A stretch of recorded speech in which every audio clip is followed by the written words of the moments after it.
আরামের ঘুম শুরু হয়ে গেছে। এমন সময় আসরের আজান শুরু হয়ে গেছে। আসরের আজান শুরু হয়ে যাওয়ার পরে আল্লাহর বান্দা আর আরামের বিছানায় থাকে নাই।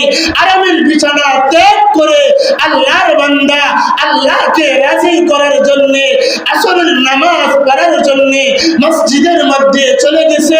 আবার আসরের নামাজ পড়ে যখন বাড়ির মধ্যে আসলেন, বাড়ির মধ্যে আসার পরে বিবি সাহেব বলতেছেন বাজার লাগবে, মাছ লাগবে, তরকারি লাগবে। আল্লাহর বান্দা বাজার করার জন্য বাজারে গিয়েছেন। বাজার করতে করতে আজানের সময় চলে আসছে। আজান চলে আসছে।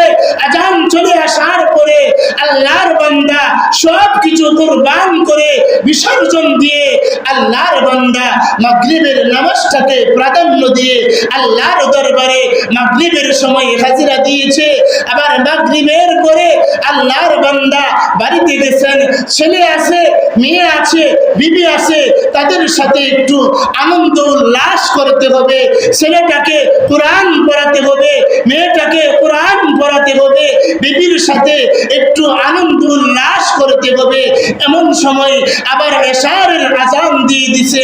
এশারের আজান দেওয়ার পরে আল্লাহর বান্দা সব কিছু বিসর্জন দিয়ে আল্লাহর বান্দা বিবির ভালোবাসা ছেড়ে দিয়ে, সন্তানের ভালোবাসা ছেড়ে দিয়ে এশারের নামাজ আদায় করার জন্য আল্লাহর বান্দা আমি আল্লাহর ডাকে, আমি আল্লাহকে রাজি করার জন্য মসজিদের মধ্যে চলে গেছে।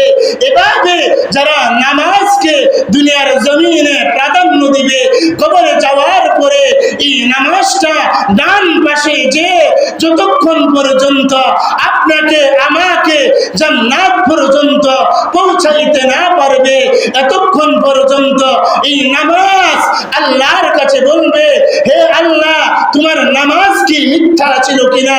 এশারের নামাজ কি মিথ্যা ছিল কিনা? তোমার তাহাজ্জুদের নামাজ কি মিথ্যা ছিল কিনা? যদি মিথ্যা হয়ে থাকে তোমার বান্দাকে মাফ করার দরকার নাই। আর যদি সত্য হয়ে থাকে তোমার বান্দাকে এই মুহূর্তে এখনই মাফ করে কবরের মধ্যে জান্নাতের ফয়সালা করতে হবে।